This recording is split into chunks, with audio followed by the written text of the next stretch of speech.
গেল সপ্তাহে ভূমিকম্পের পর উদ্বিগ্ন উৎকণ্ঠায় দেশের মানুষ।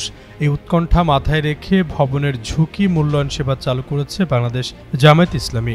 বুধবার দলের আমির ডক্টর শফিকুর রহমানের ভেরিফাইড ফেসবুক পেজ থেকে এই তথ্য জানানো হয়। আমির জানান, ভূমিকম্পের পর যদি ভবন, দোকান, ফাটল বা দৃশ্যমান ক্ষতি, হেলে যাওয়া বা বেঁকে যাওয়া, অস্বাভাবিক শব্দ বা কম্পন দেখা যায়, তবে বাংলাদেশ জামায়াত ইসলামের অভিজ্ঞ সিভিল ও স্ট্রাকচারাল ইঞ্জিনিয়াররা সমন্বয়ে একটি বিশেষ দল তা পরীক্ষা নিরীক্ষা করবে।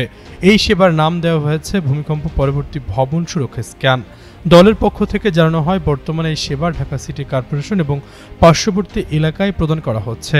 এই সেবার আওতায় ভবন মালিকদের যেসব সুবিধা দেওয়া হবে: ভবনের প্রাথমিক ঝুঁকি মূল্যায়ন, প্রয়োজন বোধে সাইট ভিজিট ও পরিদর্শন, দৃশ্যমান ক্ষতি এবং সম্ভাব্য বিপদের চিহ্ন নির্ণয়, নিরাপত্তা নির্দেশনা ও জরুরি করণীয় সম্পর্কে পরামর্শ, ভিডিও ডকুমেন্টেশন ও প্রাথমিক রিপোর্ট, প্রয়োজন বোধে এক্সপার্ট প্যানেলের যাচাইকৃত ফাইনাল রিপোর্ট প্রদান।